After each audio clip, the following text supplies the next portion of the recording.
하나님 말씀 신약성경 요한복음 1장 14절이 되겠습니다. 신약성경 142쪽입니다.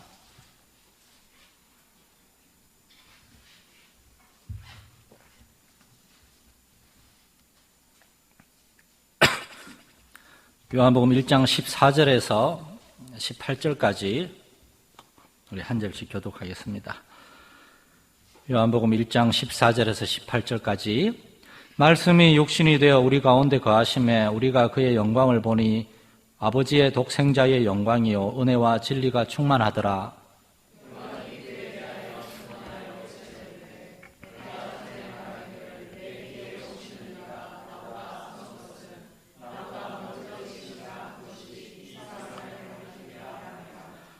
우리가 다 그의 충만한 데서 받으니 은혜 위에 은혜로라.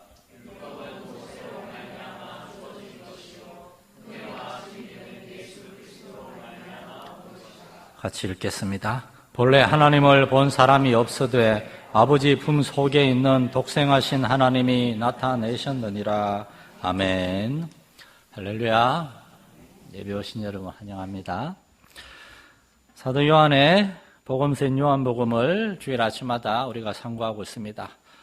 우리가 보고 있듯이 요한은 1장에서부터 예수님이 누구신가에 대한 이러한 복음의 가장 중요한 메시지를 이야기하고 있습니다.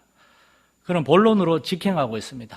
이미 마태, 마가, 누가복음에서 예수님의 어린 시절, 생애에 대해서 충분히 얘기했기 때문에 사도 요한은 그런 예수님의 탄생과 어린 시절에 대한 이야기에 시간을 빼앗기지 않으려고 합니다. 요한이 요한복음을 기록할 때는 이미 그때는 AD 70년 이후입니다. AD 70년에 이스라엘이 완전히 망했어요. 로마 제국이 예루살렘을 쳐들어가서 예루살렘 성벽을 무너뜨리고 성전을 다 회파하고 그리고 이스라엘 백성들, 아주 지질이 많았던 이스라엘 백성들을 이 예루살렘과 팔레스타인 땅에서 다 쫓아냈습니다. 그때부터 1948년까지 이스라엘은 땅을 잃은 백성으로 유리방황했던 겁니다. 요한이 요한복음서를 기록할 때 유대인들은 이미 이스라엘 땅에서 다 쫓겨나고, 그래서 다른 마태, 마가, 누가복음의 목적은 유대인들에게 제일 먼저 예수님이 구약 성경에서 예언되고 계시된 메시아 그리스도라는 것을 증거 설명하는 거였다면, 요한의 복음서는 이스라엘 사람들만이 아니라 구약 성경을 전혀 모르는 로마 제국 내에 있는 많은 이방인들, 그러한 사람들에게 구약 성경에 대한 설명이 아니라 예수 그리스도는 하나님의 아들이라는 것, 세상에 유일하신 참 하나님의 아들이라는 걸 설명하는 그런 복음 전도적인 목적이 요한복음을 기록한 목적이었습니다. 그래서 예수 그리스도는 누구신가? 예수님을 우리한테 보냈다고 하는 하나님은 누구신가? 왜 하나님은 예수님을 우리한테 보냈는가? 그리고 그 예수님이 우리에게 오셨기 때문에 이제 우리는 어떻게 살아야 되는가, 이런 문제들에 대해서, 이 전부 다 복음 전도의 원리들에 대해서 요한은 이야기하고 있는 겁니다. 그래서 요한은 특별히 성경을 전혀 모르는 이방인들이라도 알아들을 수 있을 정도로 그들의 어떤 철학적이고 이방 종교의 배경을 잘 이해하는 가운데 하나님의 아들을 소개하고 있습니다. 그래서 요한복음이 쪽복음으로 전도용으로 이제 불신자들에게나 여러분 오이코스들에게 선물할 때 쪽복음으로 요한복음이 제일 많이 사용이 되는 거예요. 요한은 요한복음 1장에서 이미 초반부에서 이미 예수님은 태초부터 계신 하나님의 말씀이다라고 얘기합니다. 여기에서 요한은 태초부터 계신 하나님이 계시다는 것과 하나님은 우리에게 말씀하는 하나님이다라고 설명을 한 겁니다. 이 말씀이란 이 단어를 요한은 헬라어 로고스, 여러분이 많이 들어보신 로고스라는 말을 사용했습니다. 로고스는 그 당시 그리스, 로마의 많은 사람들에게는 참된 진리, 참된 삶의 방식, 삶의 길, 그러니까 우리 한자어로 말하면 돌입니다. 길 또는 진리. 그리스와 로마의 우상 숭배에 물든 사람들에게 그들은 진리가 여러 개고 신도 여러 신이고 그런 사람들에게 요한은 하나의 진리가 있다는 것. 그 진리인 로고스는 전능하신 하나님이 우리에게 주신 말씀이고 그 진리의 말씀이 사람이 되어 우리에게 오셨다라고 선언하고 있는 겁니다. 우리는 말씀하시는 하나님을 믿는 사람들입니다. 하나님을 믿지 않는 사람들, 진화론이나 유물론, 그러한 불신앙을 가진 사람들도 인정하는, 부정할 수 없는 하나의 중요한 사실이 있는데, 오직 사람만이 말과 글이라는 정확한 의사소통을 위한 도구를 갖고 있다는 겁니다. 다른 짐승들이 그 글 쓴 거 본 적 있으세요? 없습니다. 어떤 동물학자들은 원숭이나 돌고래도 서로 간에 대화를 주고받는다 그러는데, 분명히 말씀드리는데 그건 대화가 아니고 신호를 주고받는 겁니다. 위험하다, 도망가자, 밥 먹자, 번식하자, 그러한 기본적인 신호를 주고받는 거지, 우리의 생각과 감정과 어떤 계획을 정확하게 전달할 수 있는 의사소통이 아니라는 거예요. 그렇다면 우리는 한 가지 질문을 할 수가 있습니다. 왜 창조주 하나님은 사람에게만 이 말과 글을 통하여 의사소통을 할 수 있게 하셨는가? 우리는 말과 글을 통하여 우리 동시대에, 같은 시대에 우리끼리 서로 의사소통을 할 수 있고, 또한 우리의 지식과 정보, 가르침들을 글을 통해 남겨가지고 우리 후세 사람들에게 전달할 수 있어요. 그러한 후세에게 전달된, 축적된 지식과 정보를 통해서 사람들의 삶이 점점 발전하는 거잖아요. 왜 하나님은 사람에게만 이러한 의사소통과 전달 능력을 주셨을까요? 사람이 하나님을 닮았기 때문입니다. 하나님이 사람과 그렇게 이야기할 수 있는 하나님이시기 때문에. 하나님을 닮았다는 말은 사람은 지, 정, 의로 이루어진 인격적인 그러한 존재라는 겁니다. 하나님도 인격을 가지고 계시잖아요. 그게 사람을 닮았다는 게 아니라 사람이 하나님을 닮은 거죠. 인간이 가지고 있는 이러한 지정의의 능력, 알 수 있고 느낄 수 있고 그리고 행동할 수 있는 그러한 통합된 인격, 이것을 가지고 우리는 하나님과 이야기할 수 있고 하나님의 말씀을 들을 수가 있는 겁니다. 그래서 사람은 하나님의 말씀을 반드시 들어야만 하는 겁니다. 하나님의 말씀을 들어야만 생명을 얻을 수가 있습니다. 하나님 안에 생명이 있다는 겁니다. 우리가 살아가는 것은 그냥 먹고 마시고 즐기고 그리고 생육하고, 그게 우리의 목적이 아니라는 겁니다. 그런 건 짐승들도 다 하는 겁니다. 우리에게는 그러한 의식주의, 그러한 기본적인 욕구를 넘어서는 더 영적이고 도덕적인 그러한 욕구가 있어요. 사랑하고 사랑을 받고자 하는 마음, 어려움 당한 사람 불쌍히 여기고 그들을 도와주고자 하는 마음, 뭔가 도움이 필요한 사람들을 볼 수 있는 그런 이타적인 마음, 나눔과 봉사, 섬김, 희생, 헌신, 이러한 마음들이 우리에게 있다는 겁니다.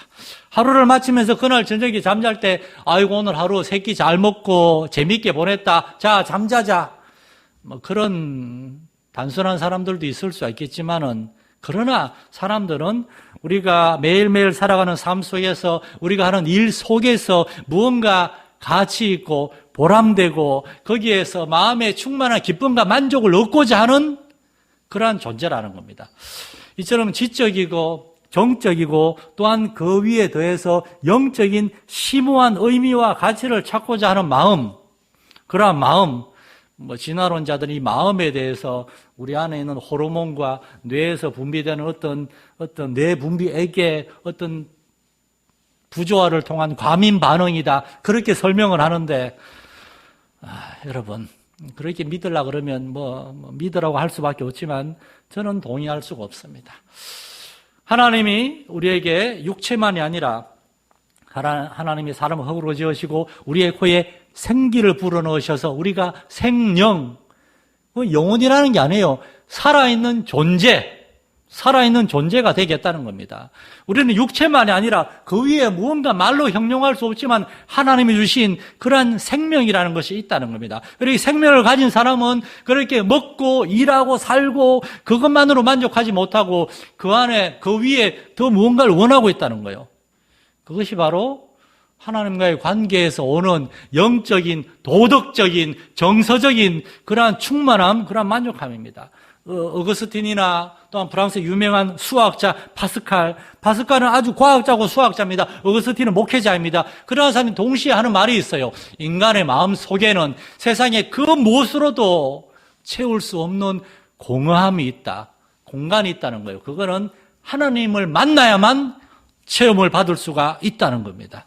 아무리 돈이 많고, 지난주에 어떤 뉴스 보니까 인도에서 돈 제일 많은 인도의 통신회사 사장이 아들 결혼식을 하는데 결혼식 비용으로 2,800억 원을 썼답니다. 2,800억 원을 아들 결혼식 하는데. 지옥에 가야 되죠. 지옥에 그런 사람들은. 세상에 굶주리는 사람이 얼마나 많은데. 그런 걸 막 자랑하고 돈 많은 세계 부호들이 가서 막 축하해주고 그런 걸로는 결코 행복을 얻을 수가 없다는 겁니다.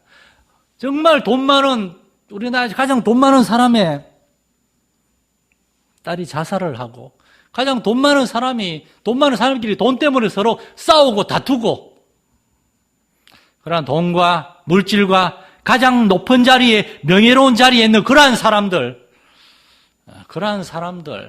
결코 그걸로 만족할 수가 없다는 것입니다. 사도 요한은 분명히 말합니다. 하나님의 아들이 이 땅에 빛과 생명으로 오셨고 그렇기 때문에 우리는 그 하나님의 아들을 만나고 그 하나님을 알아야지만 우리는 참된 생명을 얻을 수가 있고 그러한 삶을 살 수가 있다는 겁니다.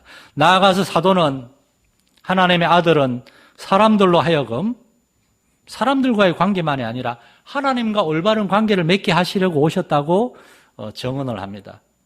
하나님의 아들은 사람들로 하여금 다른 사람들과의 관계 안에서 잘 살라고 하나님이 주신 생명을 잘 살라고 그러고만 아니라 하나님께로 사람들을 데리고 와서 하나님과의 관계를 회복시키기 위해서 오셨다고 이야기합니다. 그래서 하나님의 아들을 믿고 받아들이는 자들은 하나님의 자녀가 될 수 있다고 선언하시는 겁니다. 죄인들은 하나님께로 돌아와서 하나님의 자녀가 되고 하나님과의 관계가 회복되고 그 안에서만 우리는 하나님의 자녀로서의 올바른 삶을 살 수가 있다는 겁니다. 세상은 인간의 세계가 아니라 하나님이 창조하신 세상입니다. 그리고 우리는 하나님이 주신 생명을 가지고 있습니다. 그런데 사람들이 하나님을 모른다면은 하나님이 창조하신 세상 안에서 올바로 살아갈 수가 있겠습니까? 하나님이 주신 생명을 제대로 누릴 수가 있겠습니까? 하나님이 우리에게 허락하신 인생을 올바로 살아갈 수가 있겠습니까? 마산열린교회의 목회자로서 저는 우리 교회 성도들이 하나님을 먼저 만나고 하나님을 깊이 알고 하나님이 여러분에게 주신 생명과 여러분의 인생을 정말 가장 복되고 올바르게 살 수 있기를 소망하고 있습니다. 그래서 여러분을 위해 기도하고 말씀을 전하는 겁니다. 여러분의 주변에 여러분의 삶 가운데서 만나는 수많은 사람들, 하나님을 아직 안 믿는 그러한 사람들의 삶을 보시기 바랍니다. 하나님과의 관계, 다른 사람과의 관계, 자기 자신과의 관계, 자기 자신의 삶을 바라보는 그들의 마음과 태도, 그 안에서 그들은 기뻐하며 감사하며 그렇게 겸손하게 살아가고 있습니까? 아니면 언제나 자기 자신만을 위해 살아가고 그 수많은 물질들을 자기 자신만을 위해 쓰려고 하고 그러면서도 그 안에 참된 기쁨과 생명을 누리지 못하고 무언가 언제나 불안하고 긴장과 다툼과 대립 그러한 것들 속에서 살아가고 있지 않습니까? 여러분 세상에서 가장 힘들고 어려운 게 뭔지 아십니까? 평범하게 사는 겁니다. 조용히 평범하게 자라서 직장을 얻고 직장 생활하고 일한 만큼 하나님이 공급하시는 그러한 돈을 벌고 가정을 이루고 자녀를 낳고 그 자녀를 키우면서 또한 부모님께 어른들께 우리 조상 선조들에게 하나님께 받은 그 사랑을 우리도 자녀들에게 나누어 주면서 그렇게 기뻐하고 감사하는 평범한 삶 우리들 대부분이 누리고 있고 앞으로 누리게 될 그러한 삶 여러분 그게 가장 힘들고 어렵고 그게 또한 가장 하나님 주신 복인 줄 믿으시기 바랍니다. 여러분의 자녀들이 장성해서 가정을 이루고 그들이 독립해서 정말 사회에서 주님의 교회 안에서 일꾼으로 그렇게 정직하고 성실하게 살아가는 거 그거 보는 게 가장 축복입니다. 그러자면 우리의 마음속에는 하나님께 대한 올바른 믿음과 하나님을 아는 지식 그리고 하나님이 우리에게 허락하신 사람들 부모님들과 자녀들, 가족들, 교회 믿음의 형제 자매들과에 대한 올바른 그러한 관계, 올바른 생각들이 있어야 돼요. 우리는 우리 부모님에 대한 감사와 존경, 공경의 마음이 있어야 되고 우리의 자녀들에 대한 충분한 사랑과 책임감이 있어야 됩니다. 그리고 우리가 직장을 가지고 우리가 일터에서 일할 수 있는 것에 대해서 직장에서 일한 것에 월급 작게 준다고 자꾸 불평만 하지 말고 일할 수 있음에 또한 감사할 수 있는 그러한 마음이 있어야 됩니다. 목회자로서 정말 여러분이 저를 위해서 생활비를 제공하고 제가 주일을 잘 감당할 수 있도록 도와주고 섬겨주고 이런 것에 대해서 얼마나 감사한지 모릅니다. 그걸 잘 이렇게 표현을 못해서 너무 미안한데 여러분한테 얻어먹는 게 너무 많아서 저도 여러분을 많이 좀 대접하고 싶어요. 좀 우리 집에 좀 초대하고 할 때 좀 그냥 좀 와서 좀 같이 좀 교제했으면 좋겠어요. 너무 바빠요, 여러분. 그리고 이 모든 삶을 우리에게 허락하신 하나님께 대한 감사와 경배의 마음들. 예수 그리스도를 만난 사람들은 예수님을 통하여 하나님과 올바른 관계를 맺게 되었고 하나님과 올바른 관계 안에서 다른 사람들과의 관계, 자기 자신과의 관계, 세상과의 관계가 올바로 됐기 때문에 그러한 우리에게 주어진 평범한 삶에 대해서 날마다 감사하며 기뻐하며 살아갈 수 있는 겁니다. 이제 무엇을 향하여 달려가야 되는지를 알 수가 있는 겁니다. 세상의 물질이나 어떤 세상의 부와 성공 그러한 것들이 아니라 그러한 것들이 주어진다 하더라도 그러한 것들이 우리의 목표가 되는 것이 아니라 그러한 것들은 하나님을 위해 사용하는 도구가 되는 거예요. 우리의 진짜 목표와 표대는 하나님을 알고 하나님을 섬기고 하나님의 나라가 우리를 통하여 우리의 가정 가운데, 우리의 삶 가운데, 우리의 심령 가운데 세워지기를 원하는 것이 저와 여러분의 삶의 목적이 된다는 것입니다. 이러한 삶을 살기 위해서 우리는 예수 그리스도를 통하여 하나님을 올바로 알아야 된다고 사도는 얘기하면서 우리에게 세 가지 중요한 사실을 얘기했습니다. 그것은 바로 하나님의 영광, 하나님의 은혜, 하나님의 진리를 아는 겁니다. 지난주에 우리는 하나님의 영광에 대해서 나눴습니다. 우리는 예수 그리스도를 통하여 하나님은 영광스러운 하나님이시고 우리의 삶은 우리 자신의 영광과 유익이 아니라 하나님의 영광을 위하여 살아야 되는 삶이라는 그 사실을 알게 되었습니다. 하나님이 세상을 만드시고 사람을 만드신 이유가 이들을 통하여 영광을 받기 위함입니다. 사람을 제외한 세상의 모든 천지 만물이 하나님을 찬양하고 하나님의 말씀에 순종하고 있습니다. 사람들만 우리에게 생명 주신 하나님께 감사하지 않고 하나님께 영광을 돌리지 않습니다. 하나님께 영광을 돌린다. 이것은 모든 것이 하나님의 은혜고 축복임을 알고 하나님께 감사한다는 뜻이에요. 좀 더 쉽게 말하면 여러분의 지갑이나 다이어리 수첩 보면은 누군가의 사진이 들어있을 거예요. 대개는 여러분의 사랑하는 자녀들의 사진이고 아주 드물게 아마 배우자의 사진이 있을 수 있을 거예요. 여러분이 힘들고 속상할 때 뭔가 낙심되고 주저앉고 싶을 때 여러분은 지갑을 열어서 수첩을 열어서 그 사진을 보면서 우리 아이들, 우리 부모님 아주 드물게 우리 사랑하는 남편, 아내 이분들 생각하면서 내가 포기하면 안 되지 힘을 낼 겁니다. 왜냐? 그들 때문에 여러분은 인생의 진짜 기쁨과 행복을 알게 되었고 힘과 위로를 얻고 그들 때문에 포기하지 않을 수 있는 거예요. 자, 사랑하는 성도 여러분, 물론 하나님을 믿는 우리도 그런 사랑하는 자녀들이나 가족의 사진을 가지고 다닐 수 있어요. 그러나 여러분의 마음에는 여러분이 가장 힘들 때 가장 큰 힘과 위로와 격려가 되고 여러분의 삶의 의미와 목적과 이유가 되는 분은 살아계신 하나님이신 줄 믿으시기 바랍니다. 저도 고등학교 때 저희 부모님은 제가 사춘기를 안 한 줄 알고 우리 아들은 사춘기 그런 거 없이 확 지났어요. 몰라요. 제가 사춘기를 얼마나 심하게 했는지. 우리 부모님이 아주 바쁘고 힘들었기 때문에 제 동생들은 막 말 안 듣고 사춘기 보냈는데 저는 그렇게 부모님을 더 힘들게 할까 봐 지금도 그렇지만 저 어릴 때 굉장히 소심했거든요.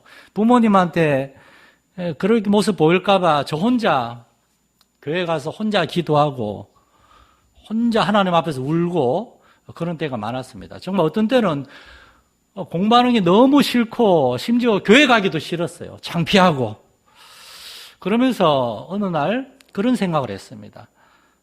이렇게나 힘들고 짜증나고 정말 피곤한 인생에 파묻혀 허우적대는 나를 위해서 그래도 예수님이 오셨구나.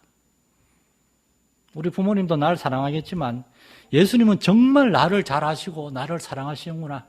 예수님 때문에 내가 포기해서는 안 되겠다. 저도 친구들 따라 만화방에서 잠을 잔 적도 있고 뭐 별의별 데 다 가봤지만 술과 담배와 불경건한 삶에 빠져들지 않을 수가 있었습니다. 그 대학생활, 군생활, 나중에 선교사로 살면서 또 마산에 내려와서도 정말 여러 힘든 상황이 만났을 때 시편 116편 3절 말씀처럼 죽음의 올가미가 나를 얽어매고 수월의 고통이 나를 엄습하여 고난과 고통이 나를 덮쳐올 때에 막 이 정도는 아니지만 뭔가 힘들고 이럴 때 저는 이 사실을 기억했습니다. 하나님은 나를 사랑하시고 나를 위해 아들을 보내셨고 나는 하나님을 위하여서 하나님을 영화롭게 하기 위해서 결코 타협하거나 포기하거나 주저앉지 않아야 되겠다. 사랑하는 성도 여러분, 여러분의 마음에서 여러분의 삶의 중심에서 존귀하신 하나님이 가장 영광받을 수 있기를 축원합니다. 하나님 때문에 살고 일하고 참고 하나님을 섬기는 겁니다. 우리는 하나님을 영화롭게 하는 존재이기 때문에. 두 번째로 우리는 예수 그리스도를 통하여 하나님의 은혜를 깊이 알고 맛보고 경험할 수 있습니다. 사도는 은혜에 대해서 얘기하면서 특별한 단어를 붙이고 있습니다. 충만함입니다. 14절 하반지에 은혜와 진리가 충만하더라. 16절에는 우리가 다 그의 충만한 데서 받으니 은혜 위에 은혜로라. 이 은혜에 대해서 사도는 그냥 은혜가 아니고 충만한 은혜라고 얘기해요. 미국의 달라스 신학교라고 강해 설교를 잘 가르치는 아주 유명한 신학교가 있는데 거기에서 강해 설교학을 오랫동안 가르친 찰스 스윈돌이라는 목사님이 계세요.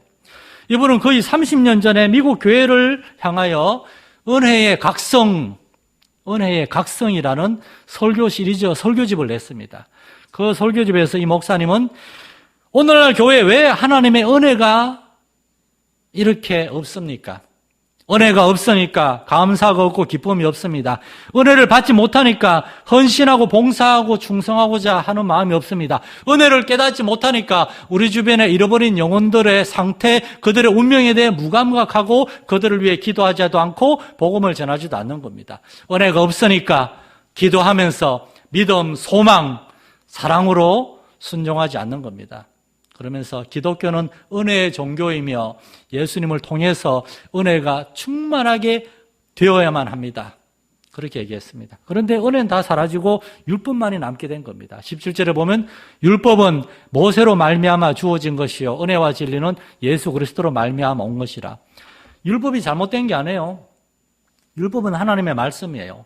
그런데 하나님의 말씀인 율법을 받은 이스라엘 사람들이 그 율법을 하나님의 말씀으로 받지 않고 그 율법에다가 사람들의 생각과 가치관을 다 집어넣어가지고 유대교는 하나님의 말씀인 율법을 받았으면서도 불구하고 오늘날에 이르기까지 예수님 당시는 물론이고 오늘날에 이르기까지 가장 이기적이고 독단적이고 은혜에서 동떨어진 인본주의적인 그런 종교가 된 겁니다. 그러면서 요한은 얘기합니다. 우리에게는 예수 그리스도를 통해서 은혜와 진리가 주어졌다고. 예수 그리스도 안에 은혜가 있다는 겁니다. 그렇다면 여러분, 이 은혜라는 말이 무슨 뜻일까요? 성도들이 자주 사용합니다. 은혜 받았습니다. 은혜 받았습니다. 은혜 받으세요. 은혜 받읍시다. 은혜가 무슨 뜻인가? 이 은혜, 충만한 은혜라는 말은 원래 헬라 의미는 카리스라는 말인데 선물이라는 뜻입니다. 선물. 하나님 우리한테 선물을 주신 게 은혜인데 여러분, 선물을 주는 데서 선물에서 가장 중요한 게 뭔지 아십니까? 선물이 아니에요. 선물을 주는 사람의 마음이에요. 선물 주면 우리는 좋아가지고 선물만 받고 휙 가버리면 안 됩니다. 이 선물을 준비한 저분이 우리 아들이, 우리 딸이, 우리 부모님이, 우리 성도가 나를 위해 이렇게 선물을 준비한 그 마음이 고마운 거지. 또 선물 받아보고 뭐 10,000원짜리네, 5,000원짜리네 그러지 않는 것처럼 이 선물을 준비한 그 마음을 받는 게 중요한 거거든요. 그러므로 여러분, 하나님의 은혜에서 가장 중요한 것은 하나님이 저와 여러분에게 선물을 주고 복을 주고자 하는 그러한 풍성한 마음을 갖고 있다는 사실, 그 사실이 중요함을 기억하시기 바랍니다. 그리고 사도는 말하기를 우리에게 하나님의 가장 충만한 은혜, 가장 큰 선물이 주어졌는데 그 선물이 바로 예수 그리스도라고 얘기하는 겁니다. 예수님이 오셔서 우리에게 하나님의 말씀을 주시고 예수님이 오셔서 우리의 모든 죄와 허물과 연약함들, 세상의 모든 불만족, 두려움, 고통들 다 짊어지고 예수님이 십자가에서 죽으셨습니다.